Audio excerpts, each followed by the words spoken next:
A bill that will give tax breaks to the most wealthy while cutting essential programs in our society, while hurting access to health care and to Social Security, while hurting the most vulnerable people in our society.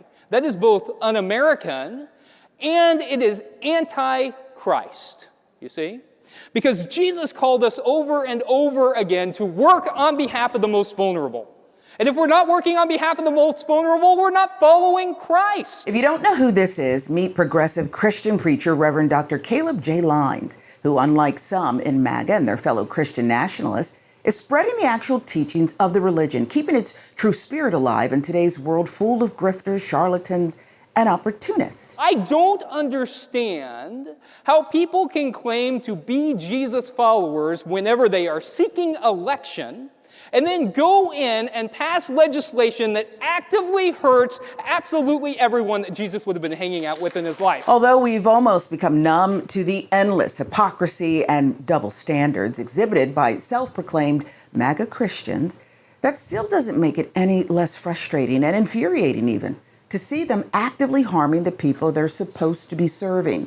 As you can see, Reverend Dr. Lines sees through the right wing's BS and their phony facade, just like we do, connecting the dots between bastardization of Christianity and the real-world effects of these people gaining significant amounts of power. As a Christian, and especially as a pastor, I'm deeply concerned. Are we really caring for the most vulnerable in our society?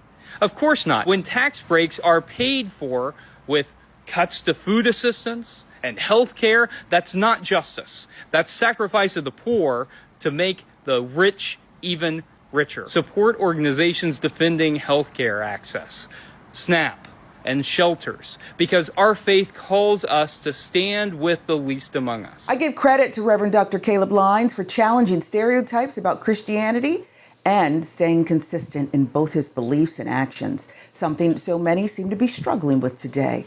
He walks the walk, but let's be honest, will someone like him ever be able to convince many in MAGA to walk away from the grift or from the sense of identity they've built around culture war, politics, and televangelist-style propaganda? The truth is, breaking through the brainwashing is easier said than done. You cannot follow Jesus, who told us to welcome the stranger, while also advocating to close our borders to immigrants and refugees. You cannot follow Jesus, who told us to feed those who are hungry and give drink to those who are thirsty, while also advocating to cut programs that give food and drink to those who are hungry and thirsty. You cannot claim to follow Jesus, who went around and provided health care for free while also advocating for cuts to health care. You cannot claim to follow Jesus, who spent his entire life going around and teaching people while also cutting education. You cannot claim to follow Jesus, who spent his entire ministry giving hope to the poor while also advocating for an economic system that takes money from the poor and gives it to billionaires. You know, when you compare Lines' platform, rooted in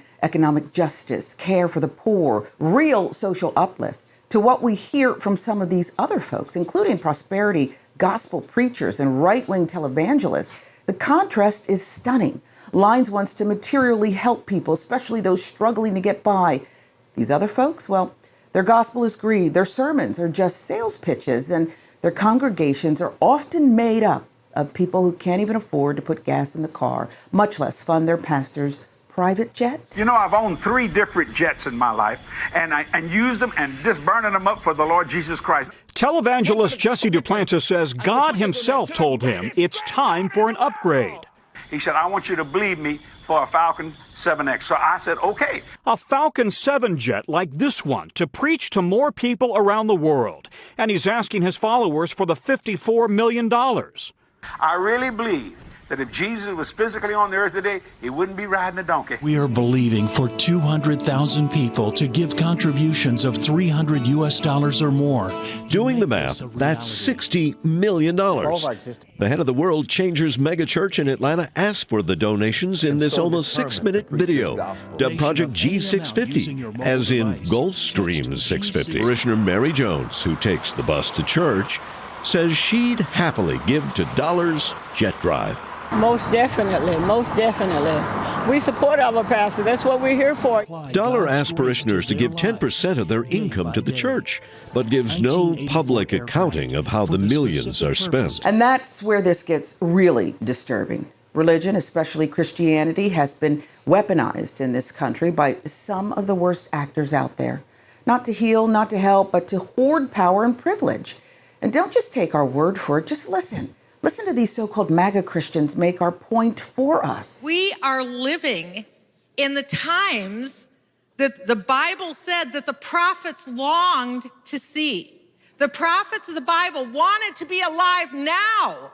When you and I are alive, they wanted to be alive because of what would happen, what was going to happen. Because it was very clear from the very beginning of the Bible, God gave a special purpose to the Jewish people. This man, his soul is lost. He could be a son of Satan. And we don't know that, but we need to be praying that God would break this stronghold. This is a demonic spirit. We have to come against this. And we need to pray that there would be churches that would raise up. Where are the churches? Isn't Wilkinson's church there? Where are the churches? Where are the people of God that will stand up and say enough is enough? We come against this spirit. You will not have our biggest city. Devil, you will not have New York. Just as in the natural we bombed Iran, in the spiritual we need to bomb the spirit of Islam that's trying to take over our country. Jesus is coming back. And I believe that this is all part of him setting the stage for his return. And I do think it's a possibility. If Iran's vacuum isn't filled in a reformation, it'll be filled with a bitter revenge that will take a little while. And then you're going to see the Antichrist and wars in the Middle East come out of the unresolved bitterness against Israel and the United States. And this will fester and feed into the Antichrist emerging in that region. You know, we've got people in MAGA and, yes, even some elected officials proudly mixing politics and religion as if there is no danger in that. But history shows us otherwise. When we conflate church and state, what gets lost is justice. What gets lost is freedom.